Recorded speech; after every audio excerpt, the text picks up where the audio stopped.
Thank you so much. We are going to just wait a couple of moments for other folks to click in and join the webinar, and then we will get started. Sounds good.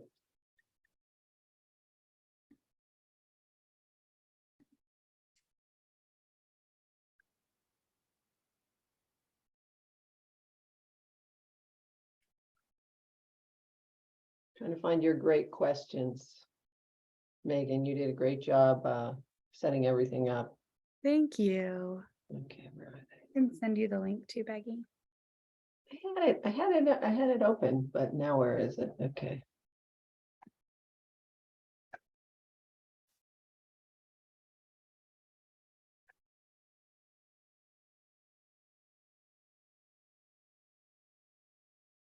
All right, so we'll just give it one more minute and then we'll go ahead and get started. And thank you everyone for tuning in for today's conversation on supporting rural students and their mental health, especially as it relates to the college application and decision process.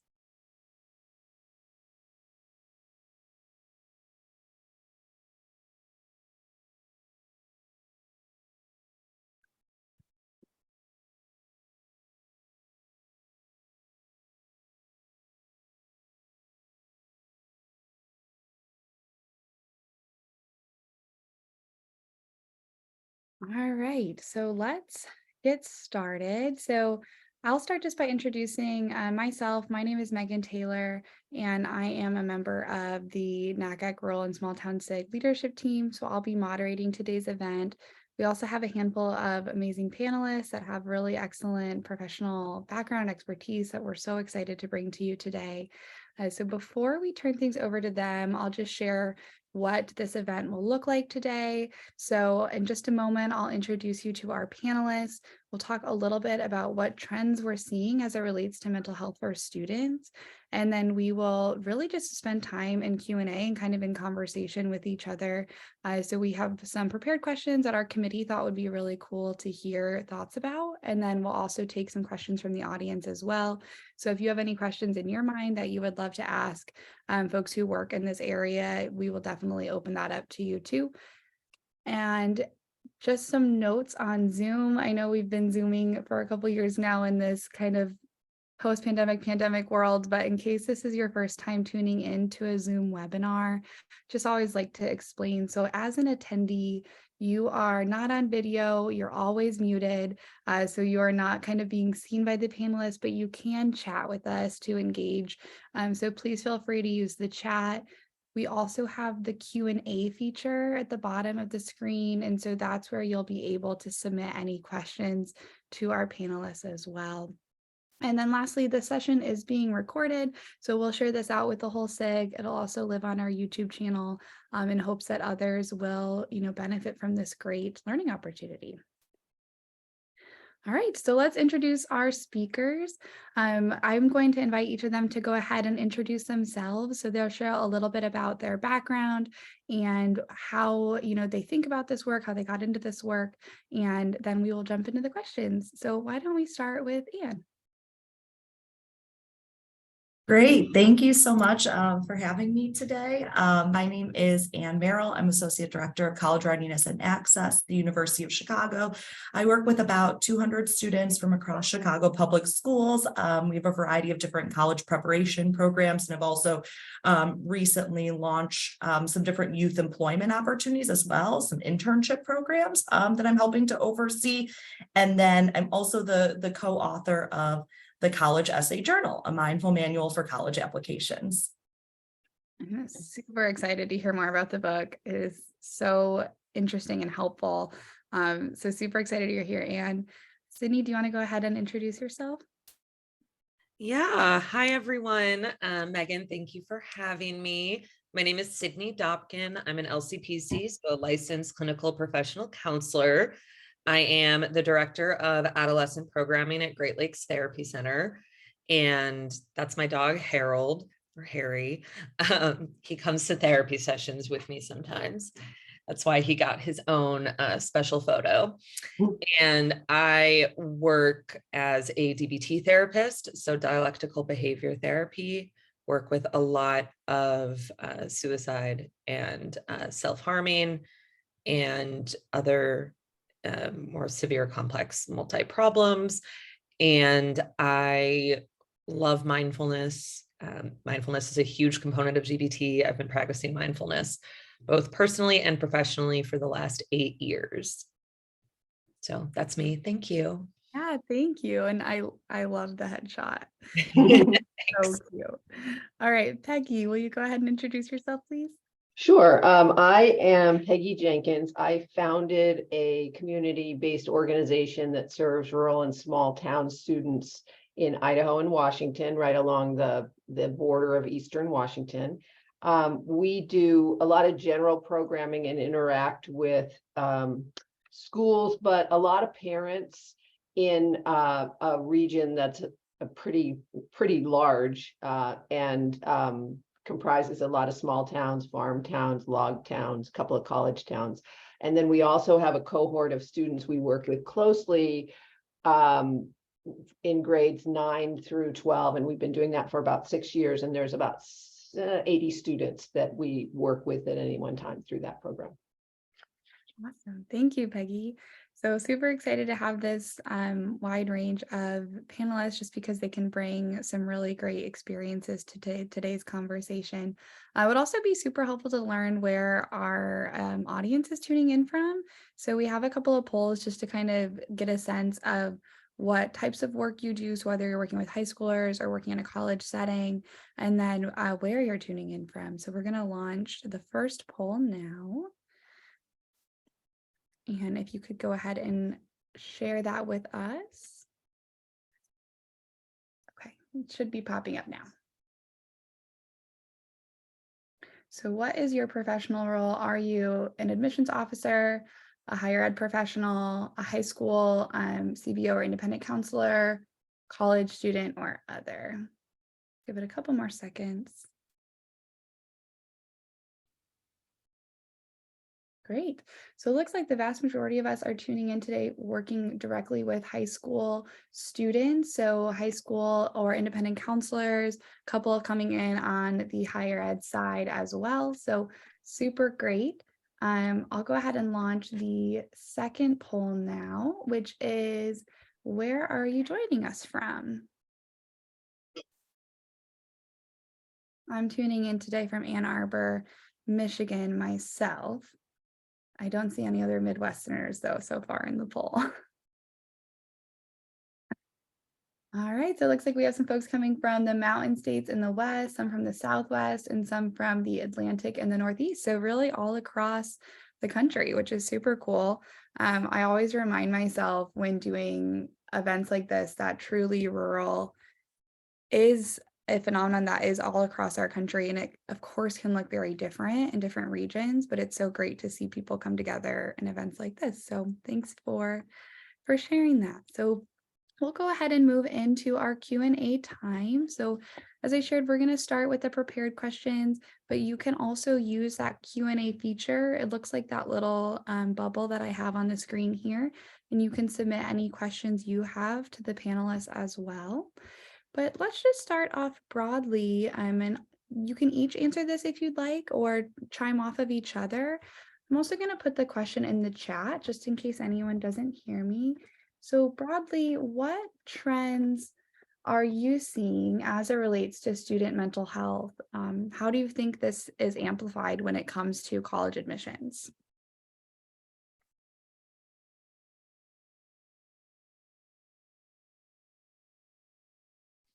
I could take this one.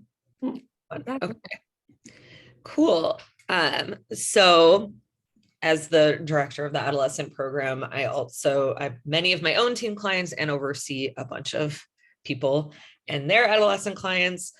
And it seems that the kind of December, when everything is due and when some people are finding out from their early action or binding kind of colleges, that's like a time that's super stressful and anxiety provoking for a lot of our teens.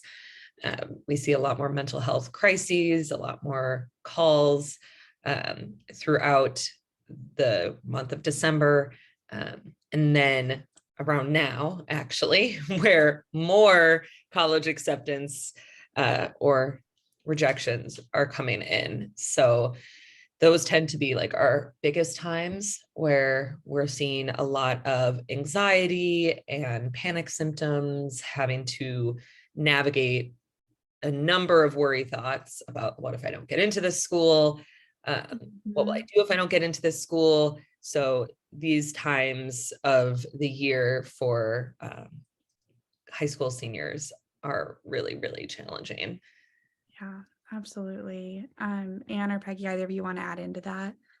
I have sort of a general feeling that at this time, kids and parents are just not as high functioning as usual emotionally. I feel, and I'm really feeling it with like some of the younger kids, but I'm also feeling it with like the parents not being as proactive with managing the kids' emotions and things, because I mean, people have come to me with things and I'm thinking, boy, these are conversations people used to have with their kids a lot easier than they are now. And I mean, used to like 2 years ago, I'm not saying back in the day. So I just feel like parents are maybe not the helpers, the help agents that they sometimes are at this point. Mm-hmm. Yeah, that's really interesting. And that actually is a question I thought we might talk about today is, and Sydney, I don't want to, or not Sydney, and I don't want to prevent you from answering that first question. So please feel free to jump back in on general trends. But that was a question I had is, right, how can we as high school counselors or higher ed admissions officers, like what messages are we sending home to parents and families? How can parents, families, guardians help their students during this time? So one thing that I think can be really helpful is to really just start the conversation about the college admissions process earlier. So, we work with students as early as kind of 9th grade. We're actually launching some new kind of like middle school initiatives to just kind of increase awareness around like college applications, just the whole kind of like landscape of like post-secondary pathways, just trying to share this information sooner, because I think that sometimes when students or families are finding out about like college applications junior, senior year, then there's just kind of like I feel like there's just an inherent stress around it, since it's like these deadlines are coming up, there's kind of like, it feels like a rush to get, your application materials together. So that's really, I think, like a kind of a key strategy for the community-based organization that I work with, is just kind of like early awareness around like higher education and like what the college application process entails, so that kind of like throughout high school, students and families are aware of kind of like how to prepare, right, for the different parts of the college application, understanding like the importance of like things like extracurriculars and, building relationships with teachers that you then, down the line have recommenders to ask. And I think that can help. We try to give our students some like tools, like even just like almost like scripts or kind of conversation starters to help them kind of approach the conversation of college planning with their families too. And I think especially around like sometimes the uncomfortable topic of finances, to just try to have those conversations again, like sooner, so that, it isn't kind of running up against important deadlines. Absolutely. Yeah, I think that's so key, and something that, especially with the pandemic, I've noticed like a major hesitancy amongst like parents in like pushing their kids to think about college earlier. Because for the last like 3 years, like some people didn't like go away to school, like schools weren't having people, move on to campus. So much was different. And I don't think parents like knew how to manage that.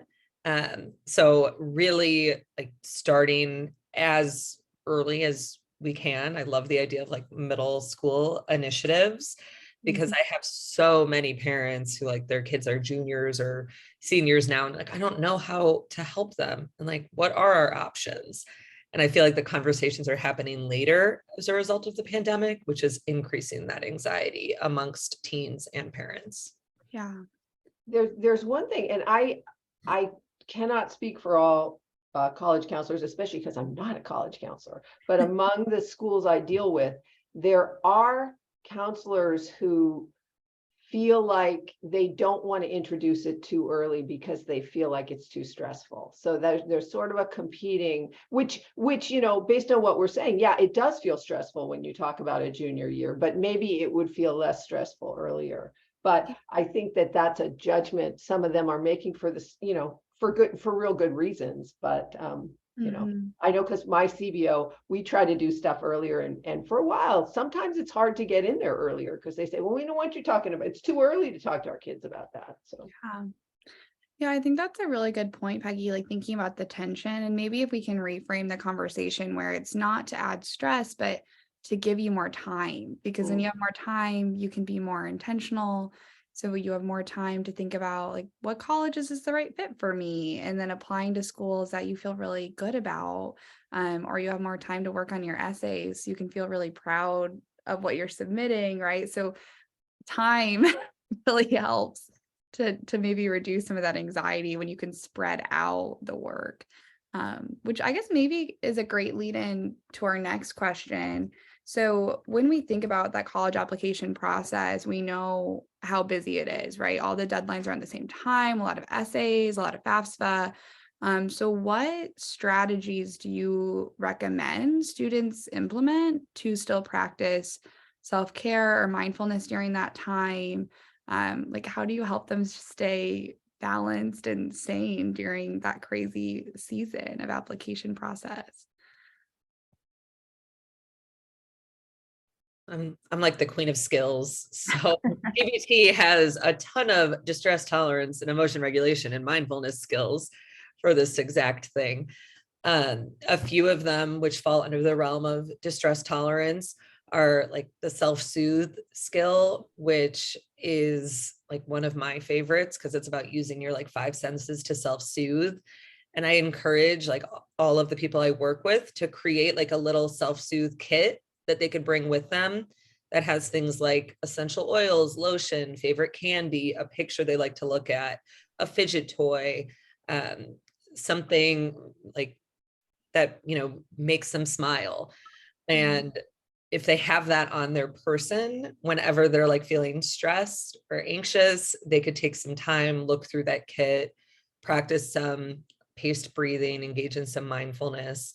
So really encouraging these sort of like self-soothe mindfulness breaks throughout the day. I've had my kids set alarms throughout the day, like take out your kit, check in with yourself, breathe, or whatever funny thing might make them remind themselves to do that. I have one kid who has a Post-it note on her crisis survival kit that says, girl, breathe, you got this. So I think whatever works to remind them is going to be really helpful. Take a deep breath. Mm-hmm. That's a great like tangible skill to share out or idea to share out. Thanks. Yeah, Peggy's gonna steal that idea. I'm stealing that. I think those are so many great ideas. Sydney, I think that this is also kind of really in line with our college essay journal, like the book that really, I know earlier I mentioned kind of the importance of kind of starting early with college applications. And I think the book really kind of outlines a kind of like mindful self-reflection kind of process for developing kind of content for college essays and college applications over the course of 30 days. So building in kind of a lot of breaks, having students really kind of take the time, I think, to do kind of an inventory of the experiences they had throughout high school, really kind of, checking in with themselves about like, what are they excited to share on their college applications? I think that like this process can be really stressful, but I'm like a big believer in that. Like, I don't think it always has to be. And I think it actually can be kind of a really interesting journey in kind of self-discovery and planning kind of what students want to get out of their college experience. And I think maximizing that summer before senior year is a great time to do some of that self-reflection. I gave that book to my nephew. So you know, I thought it was, Oh, thank you. yeah. Really appreciate the support. Thank you. Yeah, I feel like one thing that a couple things that I do and one thing that I don't do, and I really think I want to start doing, although I'm not sure how. The one thing is we do a lot of activities around the fall and winter. Kids have to come once a month to an activity, but we'll make it things like making collages or wrapping presents for something. So as opposed to a college focus on some of it, it's not a college focus. And so it's like a college, it's related to what we do, but it doesn't, hopefully it, you know, is depressurizes. So that's one thing. Another thing is, I like to say that stress isn't necessarily bad, you know, because I think a lot of people are like, I'm stressed. And it's like, yeah, but you know, that can be positive, you know, so it's not just that feeling shouldn't make you afraid or what have you. It's life, and it's, you know, you need to learn to deal with it, but it's going to happen, and it's not necessarily negative. Those are things I do. One thing I don't do, maybe you all do this, maybe Sydney, you do this, but I've read a lot about how if kids know more words to describe how they're feeling, it gives them a lot more control, you know, and we do at different times, we'll do like vocabulary words with younger kids. And so I always think maybe we could do a month of vocabulary words that are all words about internal states, you know, so that they have more, but I haven't done that. But, you know, I do sort of have that feeling like words would help. So it's not just I'm stressed. It's, I feel this, you know.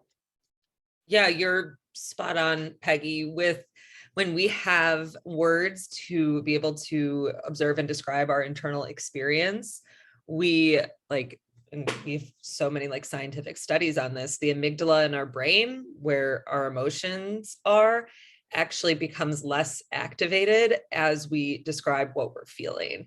So that's how we're able to become more and more regulated. If we take some time to increase like our mindful awareness around what we're feeling and check in with ourselves, we're like, oh, like my stomach has butterflies, like my chest feels tight, like what could this mean?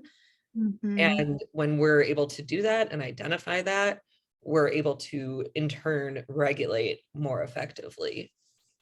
Yeah, so we could do a vocab list, you know, or something, because we do those things, right? So that's next on the agenda, and that's next on my to-do list.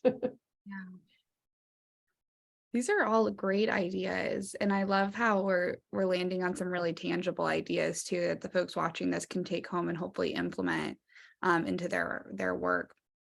It's making me think about some topics we've talked about was depressurizing. And so I'm curious if you all have strategies. Oops, there we go. Let me copy and paste it into the chat for everyone. How can we help students maybe take a bigger picture look at college and the purpose of college to kind of rise above, you know, concerns about rankings and elitism and this is where my friend's going, and because that can be so tied to concepts of like self-worth. So what is your thoughts on how we help students maybe steer towards the college that's really the best fit for them and not just the biggest you know, reputation or name? I'm curious your thoughts on that. Yeah, I'm super excited to talk about this. So I have taught a workshop style kind of class over a few years. And one of the things that we usually do during the first week is I provide the students with a description of 10 different colleges, okay? But they don't have the names attached to them. And students have to kind of go through and read each description of a college. And we keep it like really kind of general because we don't want them to also like, you know, be kind of like, you know, they know which one it is, right? So we give kind of like descriptions about like the climate and the academic offerings and the extracurriculars that are really big at this school and things like that. And then students have to go through it and basically identify the things at each school that they kind of like, that they feel like is a good fit for them, maybe the things that they don't feel like are as good of a fit. And then at the end, they have to choose one of those 10 colleges, you know, without knowing the name of it, that they would attend in this kind of simulation. And I think that has been really successful over the past couple of years of like kind of separating, this concept of fit from kind of like the name of the school and, the eliteness and where everyone else is going and really just focusing on those kind of like fit factors that we call it. And then the students come up with their top kind of like 3 to 5 things that they want all the colleges on their list to offer, right? So we kind of go through this process of they identify like their top kind of must-haves in a school. And that has been, I think, really helpful. Students always like have a lot of fun with that activity. They love trying to guess like which college it was, but Yeah, and they're probably that's one thing I shocked would about that. recommend. I'm sure they're probably like, what? This college? Was this? Yeah. Yeah. Because I think I hear that all the time, right? I work at the University of Michigan, which is, of course, is a very large public institution. There's a very large sports culture, right? There's a lot about our school. And sometimes when I'm talking with students, I'm like, does this align with what you're hoping for? Mhm, mhm. But there can be so much of just a name recognition, especially for a state school. Yeah. That sometimes you have to take a step back and really think about, does this fit me? Yeah, Peggy, did you have thoughts on that? Well, I did, and I wanted to say that it's not all for my people. It's not all elite schools. It may be University of Idaho or Washington. I mean, there's so much boosterism in communities near colleges that, it's almost like getting the kids out of here is a bigger struggle. But one thing that I've done for years, and I hear back that it's really, when you're doing it, you don't know if it's successful or not, but it does seem like down the road it helps. With 10th and 11th graders, we have a college exploration class, and it's varied a lot over the years, but I always use Steve Antonoff's materials. He's an IEC, and he's just an amazing guy, really wonderful guy. He sort of befriended Palouse Pathways before it even existed and gave me a lot of resources. I just put a link to one of the pages on his website. He has a lot of, his whole thing is self-knowledge. Before you even look at colleges, you think about what you want in a college. And he has, one of the things he has is a worksheet that's called Qualities That Make a College Right for You. And it goes through a bunch of them. It's a little long for kids with short attention spans, but the theories are really good. And it's like, okay, you say you want to go to a big college, but do you know what's at a big college? Do you know, sort of what kind of classes you'll find? So it goes through a bunch of different categories. And then at the end, it asks kids to pick 5 or 6 or 7 things that they need in a college. And I find if you use that list and you really get the kids to take it seriously, it really is kind of a North Star for a lot of other stuff. And it can inoculate some of the things like stress about where you go. And for my kids, a lot of it's not getting in, but a lot of it's parents not being willing to pay for schools. So I had this one mom tell me her daughter ended up at University of Wyoming, and her daughter was looking at all the selective schools, was a great student. I think probably got into a couple, but the parents were like, we're not paying for that. So I was feeling really bad. And I said, boy, is she feeling down about it? And she said, no, she realized that University of Wyoming had those things, went back and looked at her list and it had those things. So if you can get kids to look at themselves and their needs apart from particular schools, that can really help. So, yeah, I love this self-knowledge before right. thinking about the colleges. Great.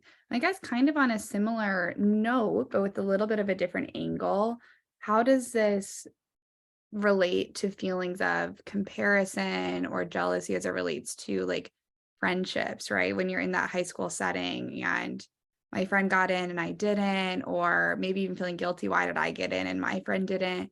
How can we help students navigate feelings of comparison?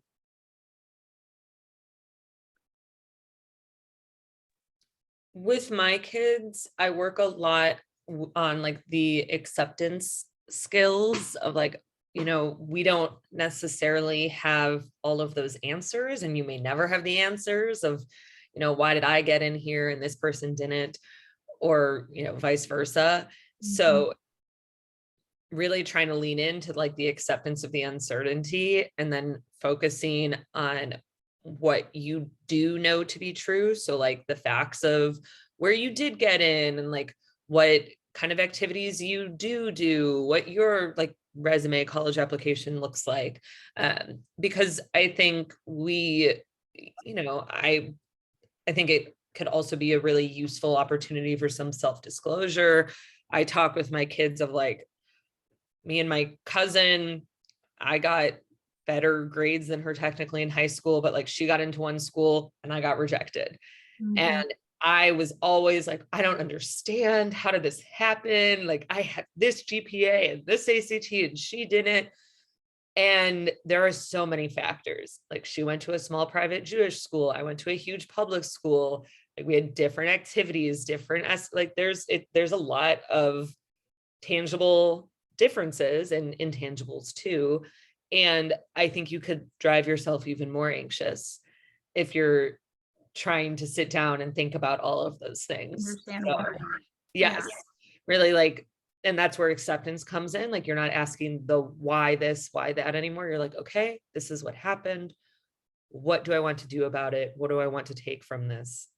How do I want to move forward? Yeah. Yeah, I love all that. Just one thing to kind of go back to that idea about like, identifying the students' like fit factors, right? I think if they again go through that process of kind of knowing what's important to them in a school, I think as counselors, like we can then help them to like develop a list of schools with a variety of kind of selectivity. And the goal is that like they would be kind of excited to attend any of the schools on their list. So I really just try to emphasize kind of that like the personal kind of like journey of it, right? And being kind of excited about like the schools that they've identified for themselves. Absolutely. I think that's all super great because often, I mean, we know from working, I work in the admissions office at the University of Michigan, and we would often make comments that we could admit a vast majority of applicants because there are so many wonderful students and wonderful applicants, but we're often limited to the size, right? How many students we're able to admit and then educate and support. And so often there's not a good reason for why a student may not have been admitted. And so sometimes it's recognizing it's not necessarily a personal thing that you did wrong or that made you not a strong candidate, but it just wasn't necessarily the right fit for other reasons even. And so I think it's important to sometimes recognize that too. Yeah. Yeah, Megan, can I say one more thing kind of about this idea of kind of like, not getting in or getting kind of those rejections. So one other thing that we've done in that kind of college preparation kind of class, again, that I was mentioning earlier, is like we would display a list kind of on like a slide, and we wouldn't put like a title on this list, but what it actually was like myself and like the kind of teaching assistant and the other instructors, we would compile a list of all of the schools that we were rejected from, the jobs that we didn't get, like opportunities that we were denied from. And we'd ask the students to kind of take a look at this list. What do you think this is? And then eventually we'd kind of reveal, for those of us standing up here, these are all the things that we didn't get. And we tried to kind of just, like explain, like kind of like what Sydney was sharing earlier, right? Like sharing a little bit of that kind of like personal story, just sharing like, this is just a part of life, right? And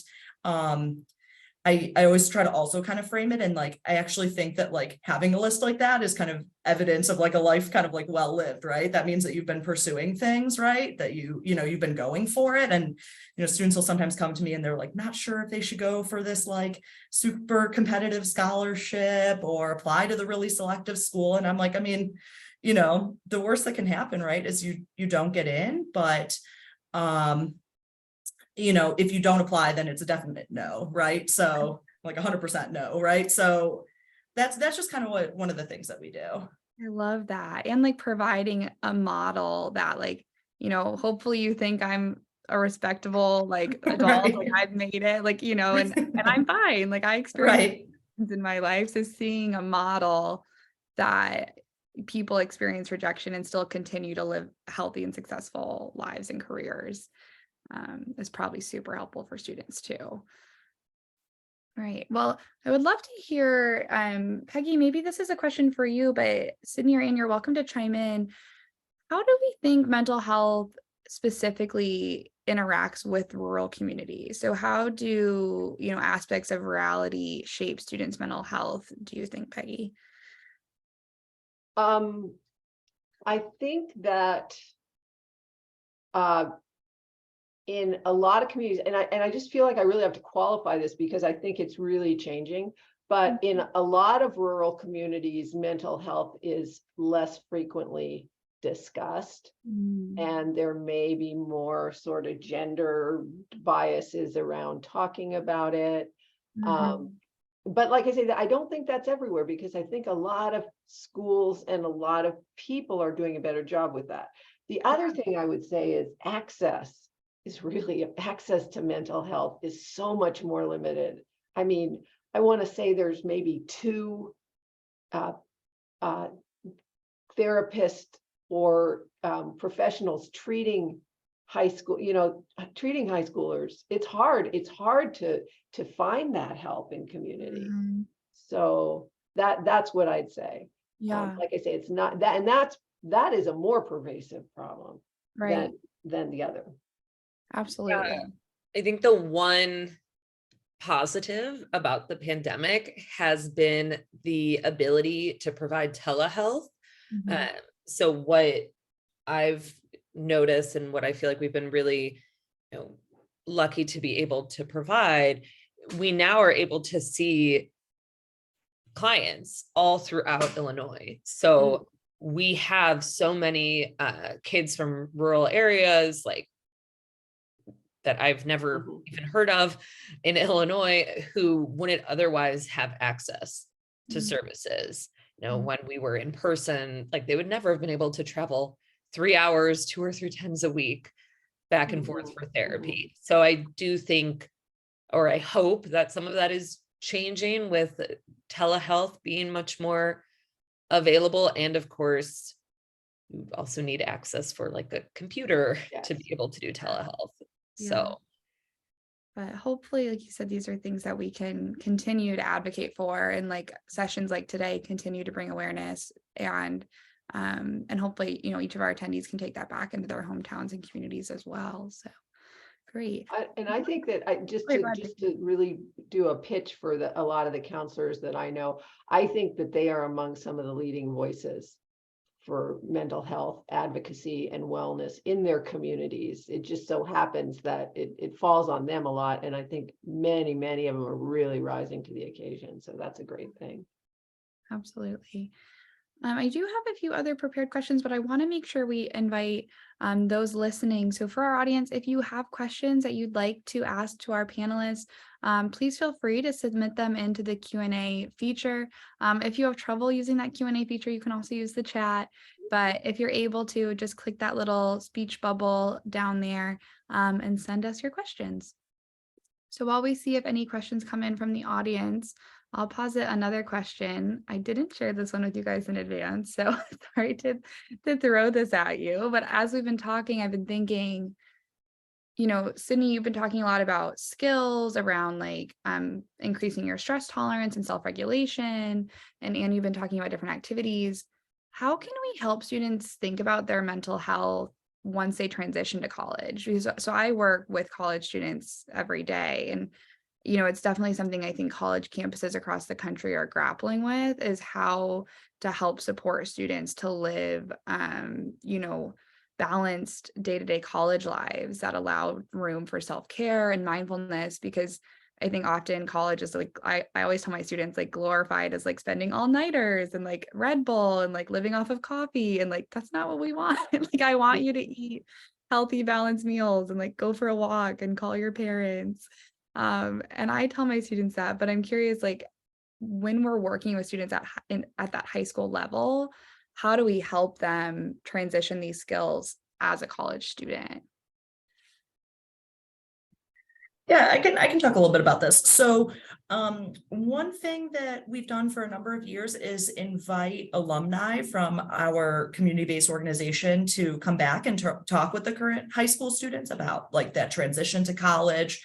And a lot of the time the college students themselves, then like the alumni of our high school program, they'll share a little bit about kind of those things. And we'll, pose some questions kind of in a panel style format about like, how they kind of made that transition to college and kind of focus on some of that wellness and kind of the self-care. So I think it's great for high school students to hear from those who kind of just went through this, and they often have some great ideas. We're piloting something new next month, so I can't speak to the success of this because we're still kind of developing it, but what we are offering for our seniors, our high school seniors this spring is like a transition to college. It's kind of like an Amazing Race kind of college simulation activity where the students are going to come to campus and kind of go through the process of building out a week of their kind of like imaginary, kind of college life, but trying to fit in, classes. They're going to have to develop like a course catalog, go through the course catalog, develop their schedule. We're going to give them kind of different scenarios about like, you're experiencing these symptoms now, you need to make an appointment at either the health center on campus or like at the counseling services, these kind of things. Here's how you maximize the career advancement center on campus, how you go to a resume workshop, right? We're going to give them kind of all these different things and build that into like a kind of an imaginary week at college. So we're hoping that that's also helpful, but I'll report back. Yeah. I think it's really important to help provide a visual for high schoolers about what college looks like, because in college, you're typically taking somewhere between 3 to maybe 5 classes, and you're probably going to be in class about 15 hours a week. And so that's very different than high school when you're in class every day from 8 to 3. But we always tell our students, when you add in going to office hours and you add in studying and you add in, all this stuff, it quickly gets full. But you have to learn about managing your day. Yeah. We have a transition program we created about 4 years ago with a grant. Matt Newland, who's another person who works with us on the SIG, put together a program, and actually a great UChicago intern, because we get these great rural student virtual interns, and she actually put a ton into it. But so we get kids who are like either out of college, local kids who are either just out of college or maybe seniors. We don't want younger, really these are kind of seasoned ones, and they mentor the kids through the first semester. And what that entails, to sell it, we have to say, look, it's not a real, the mentors are fine, but to sell it to the kids, we have to say, oh, it's not a big commitment of time, but we have sort of scripts for them to check in every month so that they make sure and ask the kind of questions that are going to come up. And I'm happy to share that if anybody wants it. I would have to dig out where they are, but I think it's a pretty helpful thing, and the mentors with pretty minimal training can figure out, how to do it. So that's been real helpful. Yeah. Thank you. So I do want to have time to share a few announcements with the group before we close. So I want to just invite the 3 of you, any final thoughts from our conversation today that you'd like to share, you didn't get a chance to share. We sometimes call this like the last 10%, or to our audience, last chance to submit a question. But yeah, I'll open up to the 3 of you. Any final thoughts about this topic?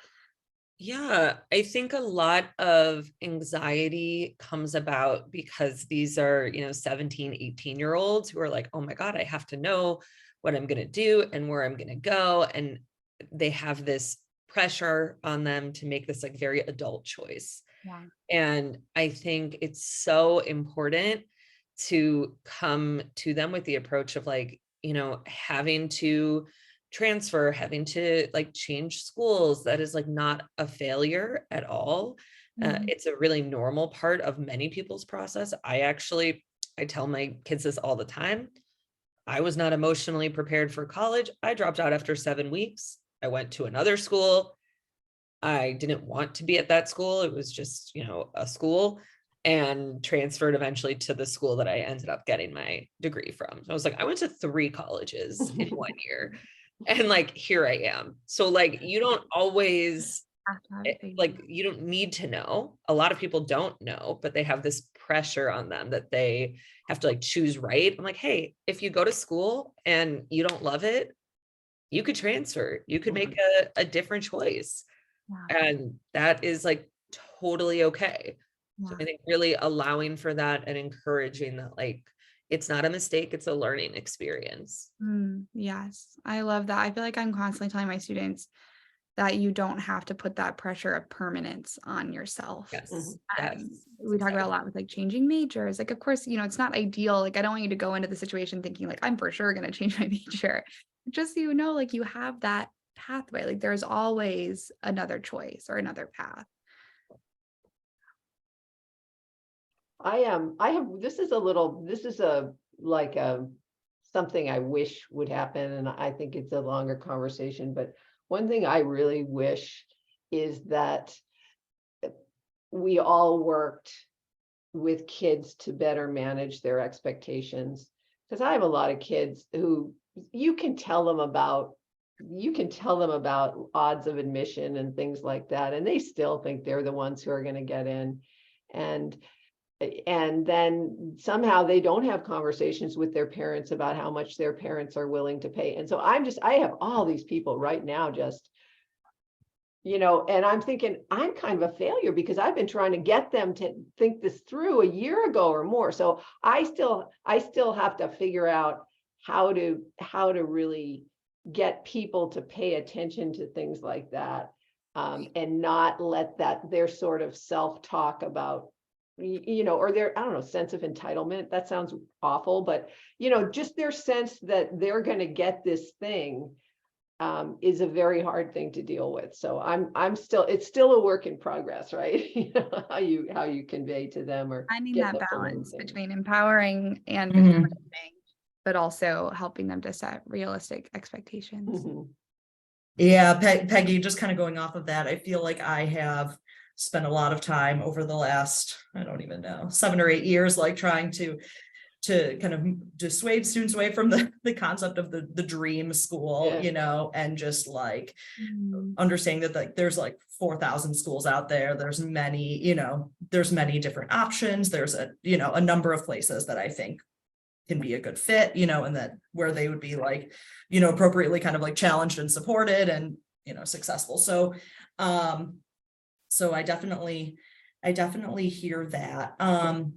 And what else was I going to say? Oh, just that, I think that throughout this whole process, the students put a lot of pressure, sometimes on themselves. There's just a lot of kind of like pressure. It feels like there's a lot at stake in general. So one thing that I try to do is just throughout like the whole time I'm working with the young people is just try to remind them how proud I am of them, like for where they are right now, and that they're like already successful, and that like it's not hinging on a single like acceptance or rejection letter, right? Like that, again, like life is kind of what we make it, right? And there's many different paths to success. And to Sydney's point too, like can always kind of, adjust our paths, right? Like it's not just all set in stone. So Yeah, I Yeah. love that. And like dissuading away from language that there's one school or there's Yeah. one path. Yeah. I do want to see if anyone is interested in answering this great question we got from Shauna. So she works with Upward Bound Math and Science in Northern Arizona. She shared that the majority of their students are Indigenous or from minority communities. So are you aware of any issues that are unique to those cultural communities? I know this may be more specific, so I wanted to see if any of you wanted to answer this. I've been working with students, and counselors and staff in Lapwai, Idaho, which is the Nez Perce, kids from the Nez Perce tribe. And my feeling, and this has been communicated with me pretty clearly, they don't, I mean, they're not really interested in messages from outsiders. And maybe that's maybe isn't every tribal community, but this one, it's really important that that you find voices to convey the important information from people within their community. So that's one thing I'm learning now, like daily, so that's Great advice. Like I wouldn't say, here's a mental health speaker to come in and talk to you, because that wouldn't resonate for them. Mhm. Mhm. Another thing that came to my mind, I work closely with all sorts of students from different backgrounds and communities who are my students at Michigan. And I also interview for the Gates Scholars, the Gates Scholarship Program. And in interviewing those finalists, a lot of them spoke with me about mentally preparing themselves to know that they might be going into a different type of community, right? And so many of them might be living in a community that is very homogenous, that looks a lot like them, right? So living in, for example, one of my really good advisees, or a student I have a great relationship with, I should say, grew up in a predominantly Hispanic community, and then moving to Ann Arbor just was really homesick, right? She was looking for a church that had Hispanic speaking services. She was looking for authentic food. She was looking for people who understood. And so getting plugged into cultural communities in college is super important. And so knowing that colleges have, student organizations, they have cultural centers, they have staff members, they have different places that you can get connected to get that source of home and that sense of community and love and support. And so I always encourage my students to look for those communities on campus and to look for colleges that have communities like that for you. And so making sure, that you're kind of preparing yourself that it might feel different on campus, but that those communities are there. So Great point. yeah, I am going to move us into some final announcements. I know it's so hard to end this conversation. I feel like so many good things were said. So I want to start by saying thank you to our panelists. We're, really, really glad that you could be here today. And I thought this conversation was super enlightening. So just, true gratitude to you all for being here. So a few announcements I do want to share out is that our team currently has applications open to join our leadership team. So this is for the national leadership team that helps support the NACAC Rural and Small Town SIG's efforts. So I've been a member of the leadership team for a little over, I guess coming on 3 years now.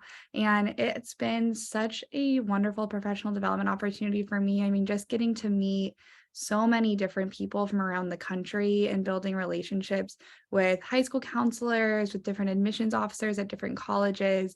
It's been a great way for me just to learn and build friendships in my network. And I've also loved being able to give back and support the SIG and the community. So would love for, folks to consider applying. Applications are due on March 31st, and we will put the link to apply in the chat. It is a 2-year term position. Commitment can range based on time of year and your availability and capacity, but typically you would attend a monthly meeting and then you would help support different projects, for example, like hosting Learning Lab. So those are the types of initiatives we do. If you're interested, you can reach out to one of our current co-leaders, Jason, and his email is here on the slide. So we hope you will consider joining us.